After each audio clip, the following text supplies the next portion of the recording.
All right, this is Project Greedo update. Here's the mask. It's too hot in there, so I needed some ventilation. Got this. It's like one of those T-Rex kind of inflatables. Has a little belt clip. Flexible tubing.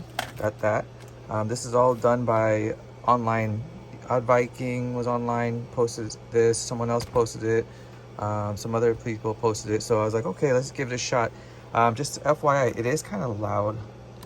Not your traditional like helmet fans that you feel for the helmets, which were a little bit quieter. But I connected 2 tubes in here.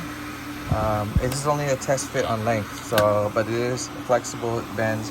I use electric tape just to hold it in, just to play with it. We're gonna do a test fit, so let's see what happens.